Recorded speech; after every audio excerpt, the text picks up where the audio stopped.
Bonjour et bienvenue pour ce 68e épisode de Raptor Kiff. Nous nous retrouvons aujourd'hui pour une confrontation au sommet de la conférence Est de la NBA, puisque le numéro 1, les Toronto Raptors, affrontent le numéro 3, les Indiana Pacers. Surprenant Indiana Pacers cette saison, qui font des ravages, surtout bien entendu avec Cleveland qui est en chute libre depuis un bon moment de cette année. Bon, ils ne font pas une si mauvaise saison que ça, Cleveland, mais tout de même, on s'attendait à ce qu'ils se battent pour les deux premières places, et en l'occurrence, là, ils sont en train d'essayer de se battre pour conserver la 4e place. Voilà, c'est ce soir du coup un match qui se déroule à Indiana. Et on attend beaucoup de ce match. En tout cas, j'en attends beaucoup de ce match. J'aimerais bien voir les Raptors défaire Indiana, qui se sont défaits, eux, de Boston ces derniers temps, de Philadelphie, et même, je crois bien, de Milwaukee il n'y a pas si longtemps. Donc c'est une équipe qui est très en forme et qui a des ambitions cette saison, contrairement à ce que tout le monde attendait en début de saison. Honnêtement, tous les critiques, et même moi, je ne pensais absolument pas voir Indiana en 3e position de la conférence Est. Et le 5 de départ pour les Toronto Raptors est composé aujourd'hui de Kyle Lowry, DeMar DeRozan, Malcolm Miller qui remplace Norman Powell, Serge Ibaka et Jonas Valanciunas. Et pour les Indiana Pacers, Corey Joseph qui démarre pour les Indiana Pacers. Corey Joseph qui a joué 2 ans pour les Toronto Raptors et qui est originaire de la région de Toronto au Canada, il est canadien. À ses côtés, nous avons Victor Oladipo, Bogdanovic, Terence Young et Turner au poste de pilier. Et après 6 minutes quasiment à 1 seconde près dans ce premier quart-temps, les Toronto Raptors mènent 13-12 et cela aura été une série de runs puisque Toronto menait 11-4, puis Indiana a marqué 8 points d'affilée pour passer devant 12-11 et enfin là Kyle Lowry vient de réussir un long panier à 2 points qui permet à Toronto de mener 13-12. Il reste 2 minutes et 13 secondes dans ce premier quart-temps et Toronto mène 25-22 avec un lancer franc à suivre pour Victor Oladipo, une fois revenu du temps mort. C'est une équipe d'Indiana qui vient de provoquer dans les 10 premières minutes du match déjà 6 turnovers par Toronto. Et qui est très bonne, très posée en défense, enfin tout du moins en défense intérieure, et qui provoque pas mal d'erreurs de la part des Raptors. 6 turnovers, c'est déjà pas mal, mais aussi beaucoup de ballons déflectés. Je sais pas si c'est comme ça qu'on dit en français. Je suis en train de me poser la question. Des passes interrompues, déjà, c'est voilà déjà une bonne approche de la chose. Et ils sont, alors il faut le dire, ils sont 2e de la ligue en ballons du coup déflectés. Toronto est 3e, donc normalement voilà, on fait relativement jeu égal, mais pour le moment c'est Indiana qui a une défense qui perturbe complètement Toronto, et Jonas Valanciunas d'ailleurs s'est fait complètement avoir au moins 3 voire peut-être 4 fois sur des passes un peu trop approximatives de ses collègues qu'il n'a pas réussi à tenir correctement, et du coup il se les a fait pousser, le ballon s'est fait pousser de ses mains et atterrit dans les mains d'un autre joueur d'Indiana. Vraiment un début de match au scoring, puisqu'on est déjà à 25-22 avec 2 minutes 13 restantes dans ce premier quart-temps. Mais il y a quelque chose dans ce match. Il y a une intensité, on le sent dans la salle, le public est à fond. Et il faut dire que cette équipe, cette année d'Indiana, a de quoi plaire. Oladipo, qui est quand même All-Star cette année, qui a été nommé All-Star. Et puis, en plus, il faut bien le dire, il y a dans ce collectif quelque chose de très particulier qui ressemble beaucoup au collectif de Toronto. avec quelques vétérans en moins, mais du talent et un esprit collectif que l'on n'avait pas vu pendant la période Paul George, qui donc a été échangé la saison, en fin de saison dernière contre Victor Oladipo et Sabonis. Et on voit que cette année il y a quelque chose, comme je disais, un certain collectif mis en place dans cette équipe, une joie d'être ensemble sur le terrain et de partager et de faire les efforts. Et à la fin du premier quart-temps, Indiana mène 27-25 et Toronto Raptors ont commis 8 turnovers dans ce premier quart-temps et vraiment, on dirait un jeu brouillon de la part des Raptors par moment. Il faut dire, comme je le disais tout à l'heure, il y a une très bonne défense posée de la part d'Indiana, une pression très haute sur chaque joueur qui les empêche à la fois de bien shooter, mais aussi de bien passer la balle. Et puis les Raptors manquent des tirs ouverts, démarqués, ce qui pose vraiment des soucis contre une équipe aussi bien posée en défense. Et après 3 minutes et 24 secondes de jouer dans ce deuxième quart-temps, Indiana mène 38-31 et le banc des Raptors qui se fait déborder, on ne peut pas dire autrement, par la puissance des vétérans d'Indiana, puisque Jefferson et Booker, Al Jefferson et Trevor Booker sont à l'intérieur et font un énorme boulot, ainsi que Lance Stevenson à l'aile. Et d'ailleurs, il y a Darren Collinson aussi et Bogdanovic dorénavant sur le terrain. Et tous les 5 font un superbe boulot face au banc des Raptors. Cela ressemble beaucoup à la physionomie du match contre les Brooklyn Nets, c'est-à-dire une équipe très rapide qui va vite dans tous les sens, que ce soit en défense ou en attaque. Et les Raptors ont du mal ce soir à contenir Indiana, et comme je le disais, ça ressemble vraiment beaucoup au match contre les Brooklyn Nets. Il reste 3 minutes et 23 secondes dans le second quart-temps et Indiana mène 50-43 et franchement, les Raptors ont de la chance de n'être menés que de 7 points car Indiana malmène complètement l'équipe des Raptors, que ce soit en défense ou même en offense.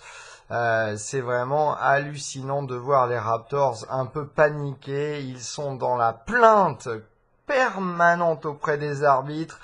Alors que c'est eux, franchement, j'ai pas l'habitude de dire ça, mais là c'est vraiment les Raptors qui font des fautes d'inattention, je dirais, mauvais placement pour poser un bloc, mauvaise transmission de balles, et il y a beaucoup de frustration du côté des Raptors. Je suis sûr qu'à la mi-temps, le coach Dwayne Casey va essayer de leur dire qu'il faut qu'ils se concentrent, mais là, franchement, la concentration n'est pas au rendez-vous, et les Raptors ont de la chance. Pardon, ben oui, il est tard. Et pardon encore, franchement les Raptors ont de la chance de n'être menés que de 7 points. Et rendu à la mi-temps, les Indiana Pacers sont toujours devant, 57-49, 8 points d'avance. Les Raptors étaient un petit peu revenus, mais comme je le disais, depuis le début de ce match, ce sont des runs dans un sens ou dans l'autre. Les Raptors ont marqué 7 points d'affilée, puis Indiana vient de marquer un 7-2 pour finir les 2 dernières minutes de ce deuxième quart-temps. Ça a été cela tout au long de cette première mi-temps. Et on ne peut pas dire que les Raptors y trouvent leur basket ce soir pour le moment. Ils ont marqué 25 points dans le premier quart-temps, 24 dans le deuxième quart-temps, tandis que Indiana en a marqué 27 dans le premier et 30 dans le deuxième. C'est pour dire si les Raptors ne sont pas à la hauteur pour le moment. Mais bon, rien n'est joué. On a déjà vu comment les Raptors étaient capables de changer la physionomie d'un match en deuxième mi-temps. Voyons voir s'ils sont capables face à une équipe qui est très en forme, qui croit en ses chances et surtout qui est très bien posée à la fois en défense et, comme je disais, aussi en offense. Je vous rappelle que vous pouvez retrouver tous les podcasts Raptor Kiff sur le site mykiff.fr, mykif.fr. Vous pouvez également nous retrouver sur SoundCloud, YouTube et Twitter sur les pages intitulées KIF, K-I-F, plus loin, podcast au pluriel. Et bien entendu sur Facebook, sur la page Sport KIF Podcast, Sport et Podcast au pluriel. Vous pouvez également me contacter par mail à contact@mykif.fr, contact étant cette fois-ci au singulier. Voilà, on se retrouve tout de suite pour la seconde mi-temps. Et après 6 minutes et 3 secondes dans le troisième quart-temps, les Indiana Pacers mènent 67-59. Il y a un regain d'énergie de la part de Toronto dans ce troisième quart-temps, mais ils n'arrivent toujours pas à aller égaliser et tout du moins à se rapprocher suffisamment déjà pour pouvoir égaliser. Je crois qu'ils se sont rapprochés à 3 points à la fin du deuxième quart-temps et puis les Pacers ont repris le large et là à chaque fois que les Raptors essayent et tout du moins réussissent à avancer un petit peu et à se rapprocher 5-6 points, Indiana continue de s'écarter et il mène toujours du coup de 8 points pour le moment. Et Indiana mène toujours 72-66 et les Raptors qui n'arrivent vraiment pas à revenir pour l'instant dans ce match. Il n'y a pas beaucoup d'écart, donc il suffirait d'un bon petit run de la part de Toronto pour revenir vraiment à égalité et peut-être passer devant. Il reste 2 minutes et 59 secondes dans ce troisième quart-temps et un temps mort à appeler. À la fin du troisième quart-temps, Indiana mène toujours 79-77. Et oui, Toronto a réussi à revenir. Ils étaient même revenus à 75 partout. Mais voilà, le quart-temps se termine avec 2 points d'avance pour Indiana. Mais on sent qu'il y a eu comme un petit changement à la fin de ce troisième quart-temps. Un DeRozan très motivé qui a distribué, surtout qui a attaqué à fond la défense d'Indiana. Et la défense d'Indiana s'est montrée avoir des trous face à la détermination d'un DeMar DeRozan. Et après 1 minute 54 secondes dans ce quatrième quart-temps, les Raptors viennent d'égaliser 81 partout. Et avec un lancer franc à suivre pour Delon White après le retour du temps mort demandé par Indiana. Cela dit, Delon est mal retombé et il semble boiter. Alors je ne sais pas trop si c'est du côté droit ou du côté gauche qu'il boite. J'en suis désolé, mais quand on est malvoyant, on ne voit pas tout. C'est le propre du fait d'être malvoyant. Donc je me fie aux commentateurs américains. Le problème, c'est qu'ils sont passés à la pub avant de nous avoir dit ce qui se passait. Donc je ne peux pas vous dire pour le moment. Je vous en dirai plus un peu plus tard. Il reste 5 minutes et 55 secondes dans ce quatrième quart-temps et les Toronto Raptors sont enfin réellement passés devant. Ils mènent dorénavant 92-88 et c'est Delon White réellement qui fait le boulot. Tout à l'heure, je pensais qu'il était blessé, il semblait être en train de boiter et puis au retour du temps mort, hop, comme si de rien n'était, il s'est remis sur le terrain, il a pris tout de suite un ballon volé et permet aux Raptors d'avoir une défense vraiment exceptionnelle entre lui, Pascal Siakam, Jakob Poeltl, Fred VanVleet qui vient de sortir pour Kyle Lowry et CJ Miles qui vient de réussir 3 paniers à 3 points consécutifs, pas consécutifs mais sur ses 3 derniers tirs, il a réussi ses 3 derniers tirs et ça ressemble beaucoup au match, et je l'avais dit en début de match, ça ressemble beaucoup au match contre les Nets, c'est-à-dire qu'il avait fallu attendre le début du quatrième quart-temps pour que les Raptors passent devant et s'envolent. Espérons que ce sera le cas aussi ce soir, car ils ont vraiment besoin de faire le creux, de faire l'écart pour que ce match puisse être bouclé et remporté par les Raptors. Il reste 4 minutes et 14 secondes dans ce quatrième quart-temps et les Raptors appellent un temps mort. Ils mènent 93-90, mais il semblerait que CJ Miles vient de se faire mal au coude gauche. Alors je ne sais pas s'il est mal retombé ou si c'est sur un jeu défensif en essayant d'attraper un autre joueur. Mais il semble vraiment faire la grimace, encore une fois d'après ce que disent les commentateurs américains. Il reste dorénavant 55 secondes et 2 dixièmes dans ce quatrième quart-temps et les Toronto Raptors mènent 102-96. Finalement, CJ Miles n'est pas revenu sur le terrain, c'est plutôt DeMar DeRozan qui est rentré accompagné de Jonas Valanciunas.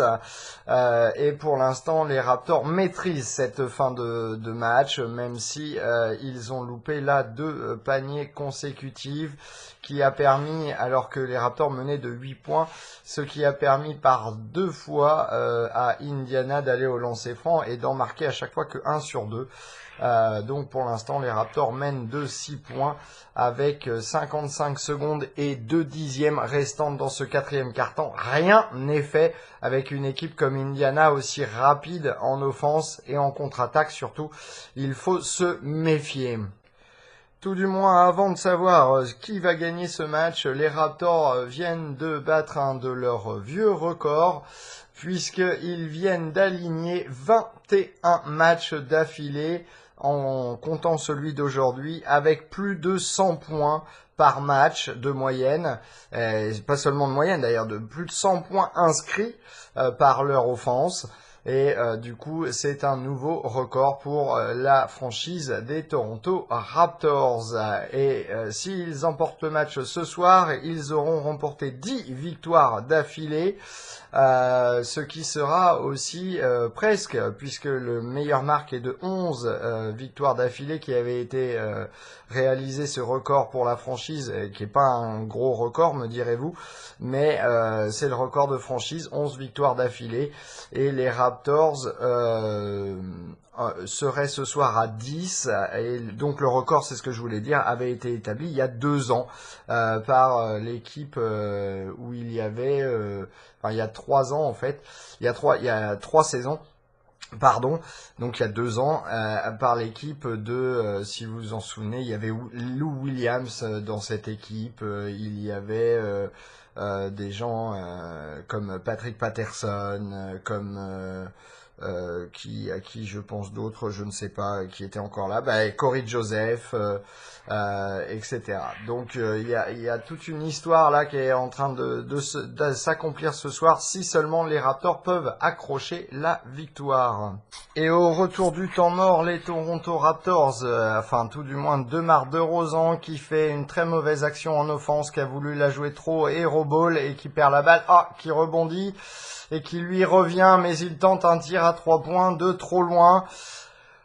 Sur l'attaque suivante en transition très rapide, panier marqué par Collison à un panier à 3 points, ce qui ramène Indiana à 3 points des Raptors. Les Raptors mènent 102-99, il reste 23 secondes et 1 dixième à jouer dans ce quatrième quart-temps. Et sur la possession suivante des Raptors, les Raptors font circuler le ballon jusqu'à temps que Indiana commette une faute sur DeMar DeRozan, qui a été le 4e joueur à toucher le ballon. Et du coup, il reste 14 secondes et 3 dixièmes dans ce quatrième quart-temps, et DeRozan va aller shooter 2 lancers francs, Et DeRozan inscrit le premier lancer franc. Toronto mène dorénavant 103-99. Et DeRozan qui inscrit le deuxième lancer franc. Il reste toujours 14 secondes et 3 dixièmes. Indiana appelle un temps mort. Toronto mène dorénavant 104-99. Et ce sera possession pour Indiana sur l'action suivante. Et sur l'action suivante, la remise en jeu d'Indiana est perdue et DeMar DeRozan qui va inscrire le point d'exclamation de ce match puisqu'il pique le ballon et va inscrire un dunk. Du coup, les Raptors mènent dorénavant 106-99 avec 10 secondes et 5 dixièmes restant dans ce quatrième quart-temps. Et sur la remise en jeu suivante d'Indiana, c'est une remise en jeu d'Oladipo pour Collison dans le corps 1 qui tente un 3 points et qui ne rentre pas. Et c'est Bogdanovic qui met le ballon en touche et du coup c'est ballon pour Toronto. Il reste 7 secondes et 1 dixième et les Toronto Raptors mènent toujours 106-99. Et De Rozan qui dribble le ballon jusqu'à temps que le chronomètre s'arrête. Et donc les Toronto Raptors l'emportent 106-99. Très beau match de la part des deux équipes. Franchement, Indiana aurait pu mériter la victoire aussi, puisqu'ils ont fait, je dirais, 3 très beaux quarts-temps. Mais comme on dit, le match dure 4 quarts-temps et il faut tenir 48 minutes. Et comme Brooklyn, ça a été impossible face à l'armada des Raptors qui, une fois le 4e quart-temps arrivé, et une fois, surtout, ils ont réussi tout au long du match à ne pas laisser Indiana partir trop loin, pas trop d'écart, puisqu'Indiana, je crois, a eu maximum 12 points d'écart dans ce match. Et les Raptors du coup ont enclenché, retrouvé grâce au banc dans le 4e quart-temps, les Raptors ont su revenir, égaliser et puis enfin finalement mettre la touche finale. Passons tout de suite à la feuille de match avec un Malcolm Miller qui a joué 22 minutes, 4.4 rebonds, 2 contres pour Malcolm Miller. Il a été 1 sur 2 au tir. Il n'a tenté aucun 3 points, 2 sur 2 au lancer franc. Aucun rebond offensif, aucun turnover et aucune faute commise. Il a été plus 4 et il a fait une superbe défense sur Oladipo quand il était assigné à Oladipo.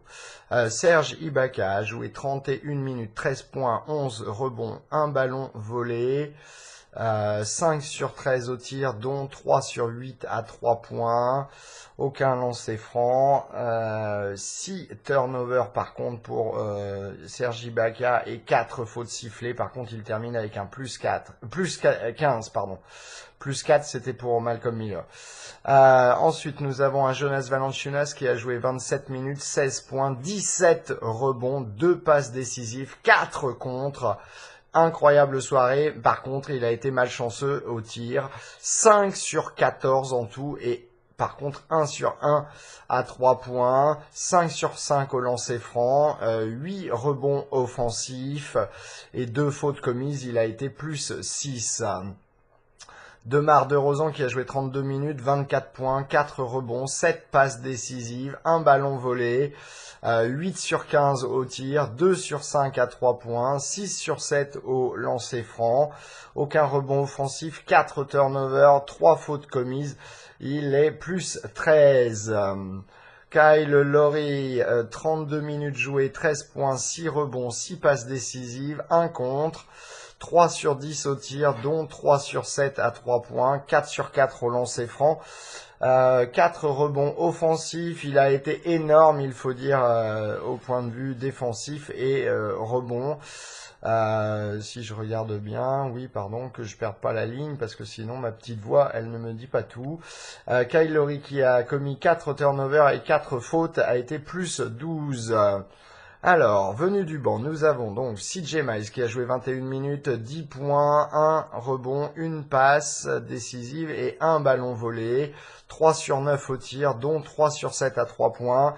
1 sur 2 au lancer franc. Et il n'a rien commis, ni de faute, ni de turnover, aucun rebond offensif. Il a été moins 2, CJ Miles.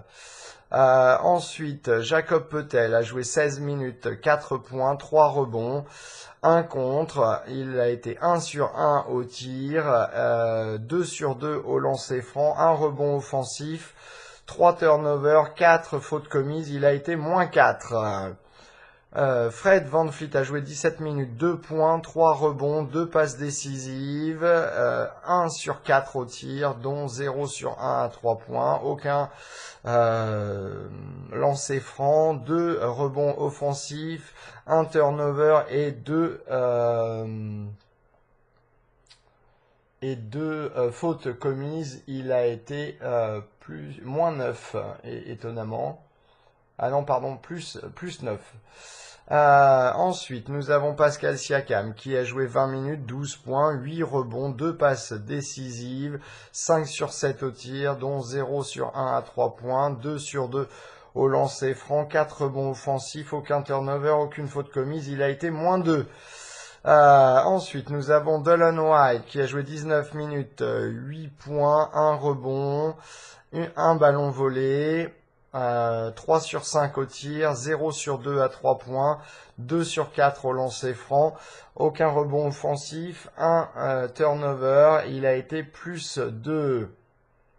C'était le dernier joueur de l'équipe à avoir joué aujourd'hui pour les Raptors. Alors au total, les Raptors ont marqué 106 points, 58 rebonds, 20 passes décisives, 4 ballons volés, 8 contres, 35 sur 80 au tir, 12 sur 32 à 3 points, 24 sur 28 au lancer franc, 19 rebonds offensifs, 19 turnovers et 19 fautes commises. Eh ben dis donc, c'est un tir groupé. Voilà pour les Toronto Raptors. Voyons voir Indiana dorénavant, leur stat générale pour l'équipe. Alors Indiana qui a marqué 99 points, 35 rebonds. Il y a vraiment un gros positif pour les Raptors. 17 passes décisives pour Indiana. 11 ballons volés, ce qui explique beaucoup de turnover des Raptors. 3 contre, 40 sur 93 au tir, 7 sur 24 à 3 points, 12 sur 17 au lancer franc, 11 rebonds offensifs, 8 turnovers et 25 fautes commises. Je vais essayer de vous dire parmi les joueurs qui a fait quelque chose réellement ce soir. Et si je regarde... même Victor Oladipo qui a été limité à 18 points ce soir en 32 minutes. Il a été 8 sur 19 au tir, 1 sur 4 à 3 points. Corey Joseph qui n'a marqué que 6 points. Qu'est-ce qu'on a d'autre? Darren Collison qui a marqué 22 points tout de même. Pardon, excusez-moi, hop, je baille. Il va être temps que j'aille me coucher dès que j'aurai posté ce podcast. Voilà, bon. Moi, je donnerais une étoile à Indiana car ils nous ont montré à quel point ils pouvaient jouer un très beau basket. C'est vraiment dommage qu'ils n'aient pas pu le jouer 48 minutes. En tout cas pour eux. Pour moi, en tant que fan des Raptors, je suis très content que les Raptors s'en soient sortis et qu'ils aient pu imposer leur jeu dans le 4e quart-temps. Et déjà bien remonté dans le 3e. Attendez, je vais vous dire parce que je crois que dans le 3e quart-temps, les Raptors ont plutôt fait aussi un très bon boulot. Ils ont dominé. Je vous rappelle que dans le premier quart-temps, les Raptors alors c'est Indiana qui a gagné le premier quart-temps 27-25. Ils ont gagné le deuxième quart-temps 30-24. Les Raptors ont remporté le troisième quart-temps 28-22 et ont remporté le quatrième quart-temps 29-20. Ce qui explique donc une très bonne deuxième mi-temps des Raptors. Je vais remettre une belle étoile à Jonas Valanciunas pour ses 17 points, ses 16 rebonds. Une belle étoile aussi à DeMar DeRozan, 24 points, 7 passes décisives. Il a fait un très bon match, il a été efficace au tir aussi. Il faut dire, il est plutôt allé à l'intérieur prendre ses points et il a été plutôt bon. D'ailleurs, il est plutôt bon en ce moment aux 3 points, puisque je crois que depuis quelques matchs, il doit être environ aux alentours des 40%. Ce qui est très bien et qui est de bon augure s'il peut continuer cette série jusqu'au playoff. Je remettrai ma 4e étoile à Delon Wright qui a fait vraiment un superbe boulot au point de vue défense. Pourtant au plus-minus ça ne se voit pas beaucoup, mais il a vraiment fait un superbe boulot. Ma 5e étoile, je la remettrai à la combinaison de power forward, c'est-à-dire d'intérieur des Raptors, c'est-à-dire la combinaison Pascal Siakam et Serge Ibaka, qui se sont retrouvés par moments à jouer le 4 et le 5 ensemble et qui ont fait un très très bon boulot. Surtout, ils étaient ensemble à la fin du match. Et ils ont réussi à contenir du coup les Pacers à l'intérieur, et ça c'était pas peu dire puisque comment il s'appelle, Al Jefferson a fait le meilleur match de sa saison ce soir.